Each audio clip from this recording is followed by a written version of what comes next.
Hi guys, it's Belle here and I'm coming on with a little bit of a tutorial and quick make. So as many of you will know, for Junk Journal January I have made this flip tag journal. I made it off camera because, to be honest, I thought, oh my gosh, this is so simple that no one's going to be interested in me doing a tutorial of it. But I have had several of you ask how I've made it, how many tags, what have I done. I believe one of you actually did wonder if I've got a tutorial on my channel of it. So I thought, you know what, random video, I'll just come on and I'll share it with you. By the time you see this, we'll probably already be a week and a bit into Junk Journal January, but you can always catch up. So I'll show you what I did. It was super simple, guys. I have these big paper bags, and when I say big, I mean big. This is about 15 inches by 12 inches, far too big for me to normally put in one of my journals, but I get these from one of my favorite bookshops, and I love the fact they say books are my bag, choose bookshops. So I love the sound of them and everything, and so I wanted to use these up, and therefore I thought, why not try and make something? I have made a kind of tag flip journal before, but I've made it very differently. And that was a creative design team video. So I will leave that link down below. You can go check that one out. But that was much more sort of a finished piece and more for decoration, although you could write in it. So I thought I'll show you what I did. I literally just went in and chopped this into sizes. I used the size 6 inches high by 3.5 inches wide. So we'll go to the 6 inches, chop straight from the bottom. And then, yeah, did the 3.5 inches. I wanted to keep this bottom together. It doesn't matter if you don't, but to be honest, that was just for kind of laziness, I suppose. Well, not laziness, but simplicity when I was putting it together.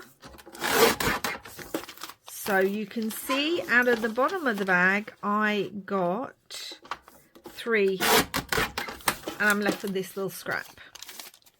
And then I did exactly the same for this bit. I cut it at 6 inches. Now, because my bag's crinkly, some of them weren't exact when I cut it, but they weren't that far out, so it really didn't matter. And then that side, and we're just going to do this side. Some of them, you'll see, you will be left with an open piece that's not attached anywhere. And you can just still use those as long as they're cut the same, that it's all lined up, which it should be if you've just, you know what, we'll use this one because this one's just been cut. So you can do this as well. I think I used 2 or 3 bags for mine because I have a lot of those bags. I like to go book shopping. And then I just came in, and it's especially easy when you've got them open like this. I just came in with glue. I knew I was going to make a tag shape on top, so I made sure to really glue this bit down. I also know when I've finished all my pieces, I'm going to be stitching, but you really don't have to. And I just glued the edges like so. Obviously, if you've got one that's completely open, you're going to have to make sure you really glue all of the edges. And again, put extra glue up the top because you're going to be cutting your tag corners on there. But you can see you can still use them like this. Use it up. Don't throw it away. Like so. And then really press it down either with your hand or with your, excuse me for stretching, your bone folder.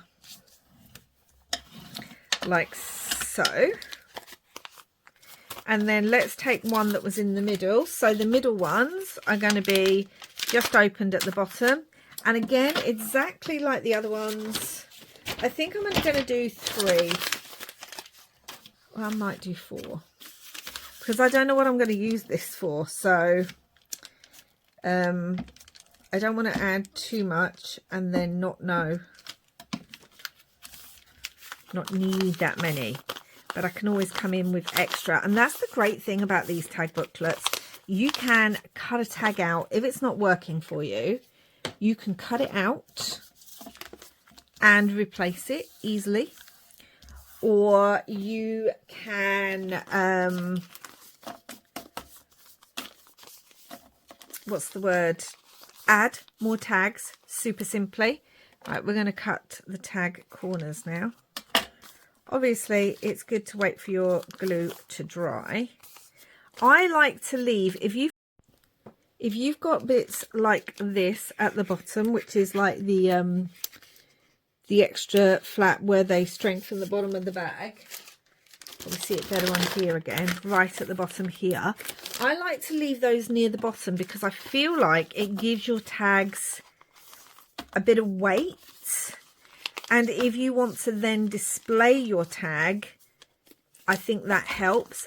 But again, it is not necessary because once your booklet is decorated, it should be sturdy enough on its own anyway. So, which way around was that? That was that way. So let's now just cut our tag edges off like so. And again, you could do whatever kind of tag top you wanted. I just went for the simple corner one. So now we have 3 tags, like so. And you can put them whatever way you want to. Now this is where you can make some decisions. I have decided, like you can see in my tag booklet, I have decided to leave my tags absolutely as they were and just added some flaps to them, because then I can decide whether I want to leave some of that interest in the back with my piece, whether I want to cover it entirely, whether I just want to do something else, whether I want to incorporate some of the, like on this one as well, I've incorporated the bits of paper into the design that are actually the flaps on the journal, whereas on this side I've covered it up completely. So it really is, on this one I've actually used tissue paper. You should have seen this one already. So I didn't actually do anything to the book bag, which means you can still see some of the music paper and the colour that's underneath that was the flap that we attached. So you have a decision if you want to, let me bring you closer. You have a decision if you want to now leave them as is, you'll know, because you'll know what project you're making it for, or if you don't, just leave it plain until you decide, or whether you want to already cover these with gesso or a plain paper, although in that case just make your tag maybe out of some book page, because you can do this with book page too. But you know, whatever you fancy. And now comes the really simple bit. Maybe I should have done 4. Shall we get another one over, because then we can do 4. And that'll give us 8 sides to work with. Remember, think about your project. How many pages might you need? So for Junk Journal January, there are obviously 31 days in January. Now 31 doesn't divide very well, which means you could do 15, which will give you 30 sides. Yes, you could do 15 tags, which will give you 30 sides, and then maybe make a pocket or something on one of the pages for one of the days, and then double that up. So what I mean by that is, so for one of the prompts, you have tuck spots. So that could be your prompt for that day. But then when you do, I don't know, let's pick one at random, antique, is the one underneath, you could make a tag for antique and add it to the same page as tuck spot was on. I didn't want to do that. I wanted to make mine all that day. So that's just what I chose to do. You can obviously do what you like. So instead, I had to make 16 tags for mine, which those of you good at maths will know that gives me one extra page to work on. So the 15 tags will give you 30 sides. 16 tags will give you 32 sides. So yeah, I'm going to have an extra one in my journal, but I'm thinking, because that'll probably be the very last tag here. Well, no, it'll turn over. It'll actually be there. But it will depend which way I want to work. Maybe I want to work from there backwards. I want to use the very last page, the very last extra page, as a tuck, to put a pocket to maybe put the prompts into. So that's what I'm going to do. Now, this is also where you decide, are you going to ink your tags up? As I said, are you going to decorate them? Are you going to put gesso on them? Are you going to put a plain paint background? Are you going to leave them as is? Do you want to ink? If you want to ink, this is where I would suggest inking them up, which I think I did do. Let me check. Oh no, I didn't ink. I thought I did, but you could ink them up. But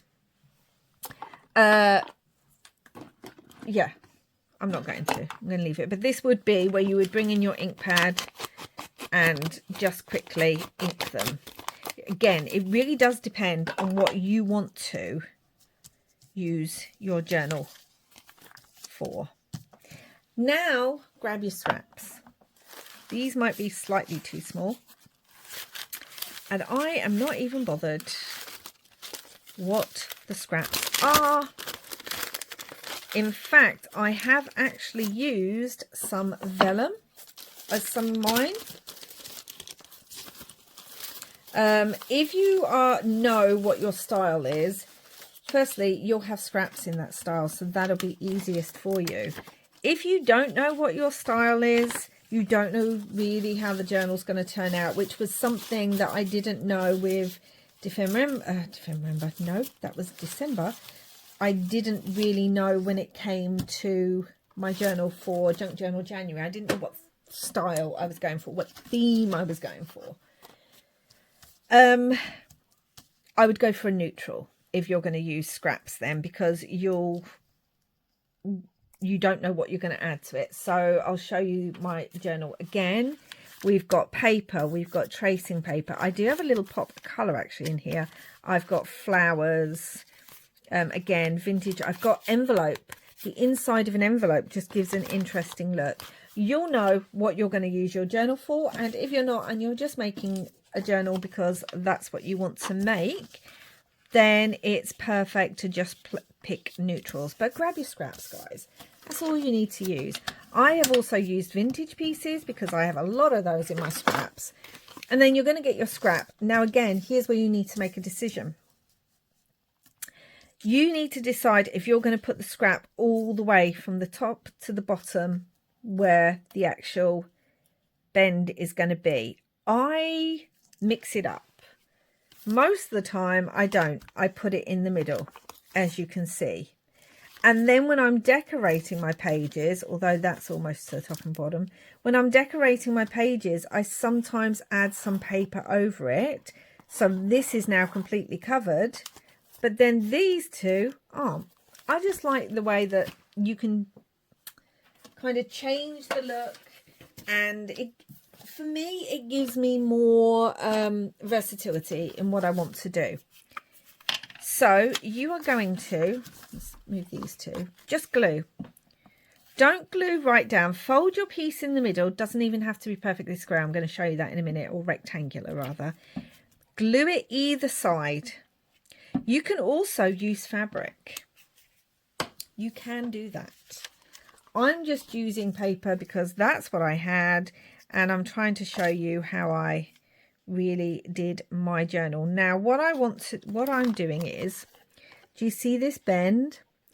I'm putting it almost but not quite to where the edge of the tag is.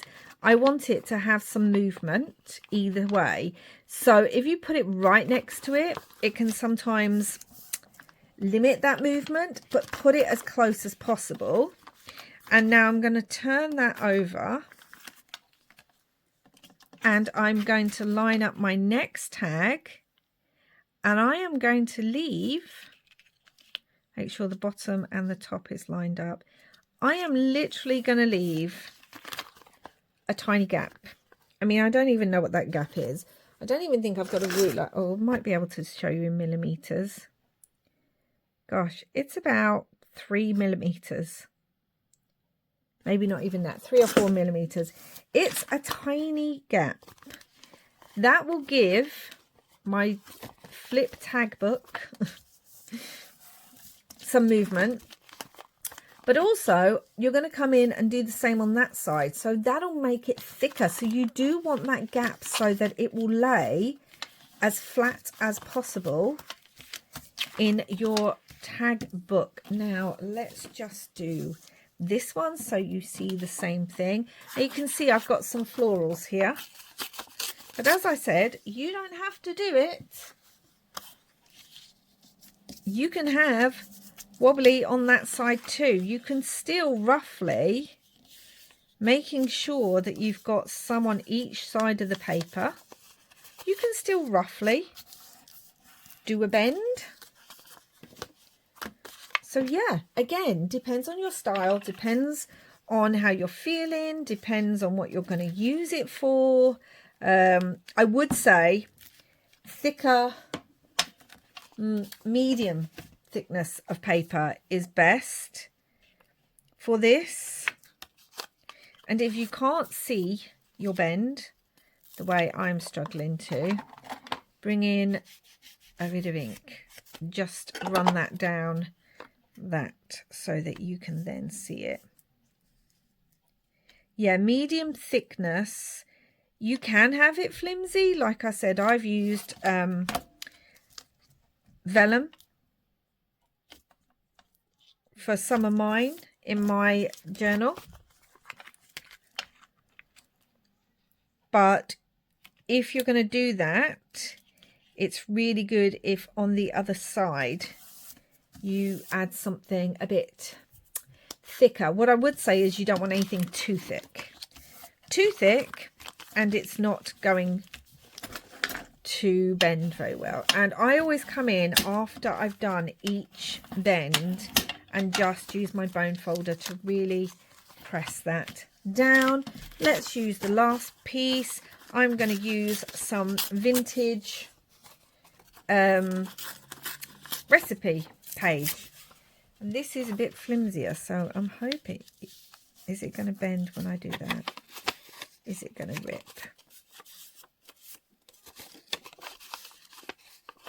But I want to show you.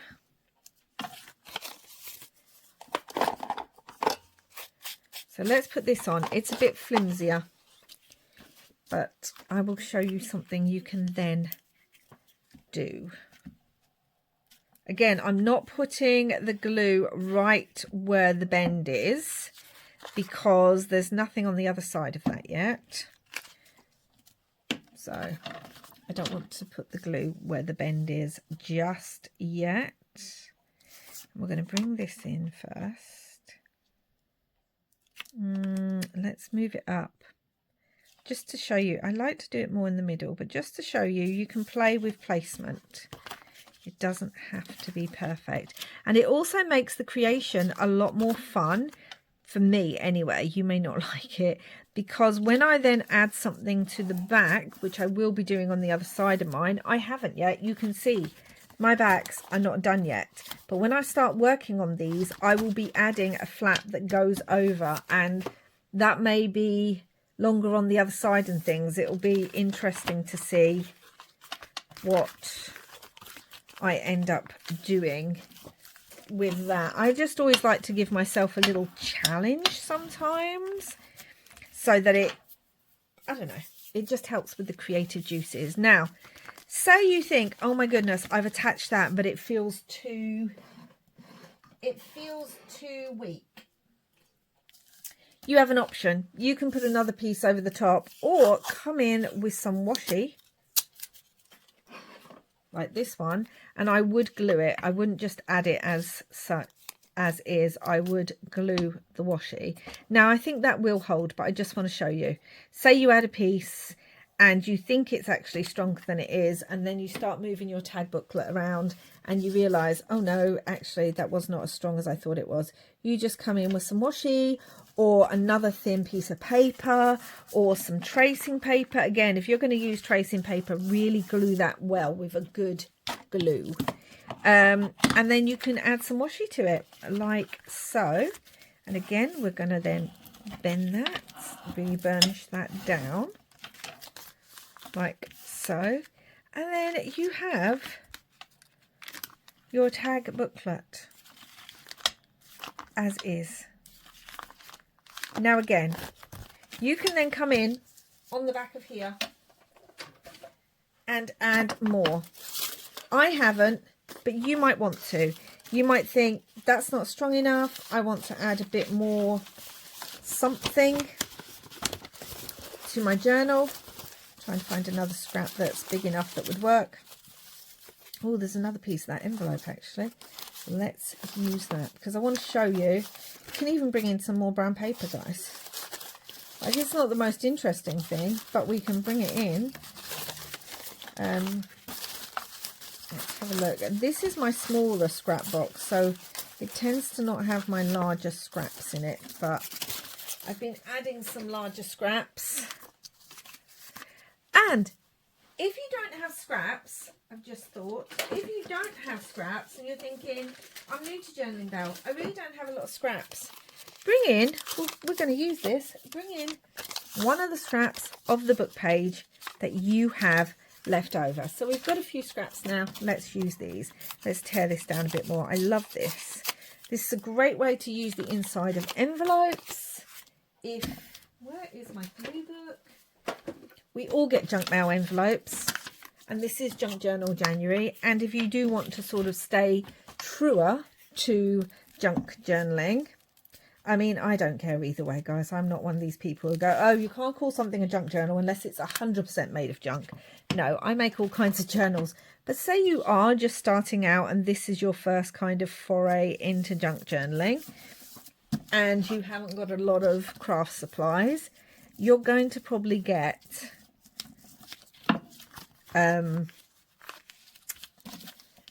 junk mail envelopes, and a lot of them have interesting designs. And if you want to make it more interesting, add paint or inks or something like that. Let's bring in a bit of the book, but let's use it on this side like brown paper. You could obviously go in with it like that, but I'm going to turn it round. And again, if you're new and you haven't got a lot, but you have picked up some brown paper bags, and a lot of shops do use brown paper bags now if you don't take your bag for life, because obviously plastic bags aren't great for the environment. So you can probably easily get hold of brown paper bags or brown paper packaging, because you could just take some brown paper packaging. Let me see if I've got some nearby. So like this, you could just take some brown paper packaging, fold it in half, and actually cut this into tags. And we all get a lot of packaging in that if we are buying things are wrapped in it, all that kind of good stuff.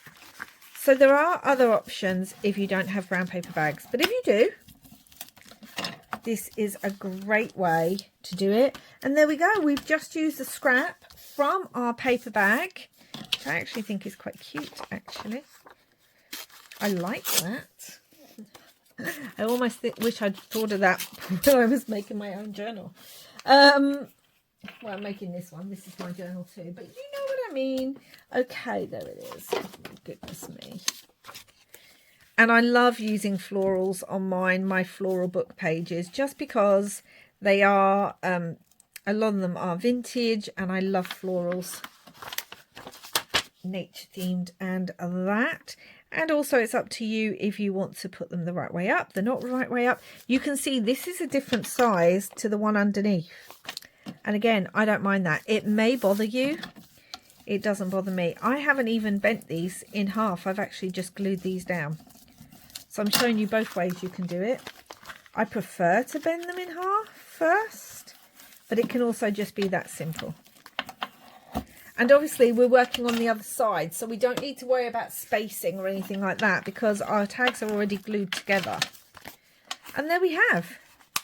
We have a brown paper bag journal, which you can open from either way. You could decide, actually, I want this to be my front. I don't see why it would make any difference, but you could decide. So we have our front cover. It would open up. We could open up. And there we go, guys. I mean, it really is. I almost feel like there's nothing here. I keep looking at it going, why haven't I put anything there? And then remembering that actually I used the brown paper bag. So if you don't have a load of scraps, if you're new to journaling, have a look at what you've got. Did some junk mail just come in?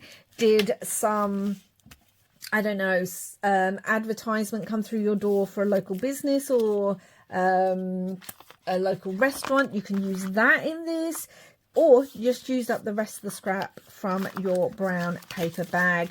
Think about how many sides it will need, because you will need half that many tags.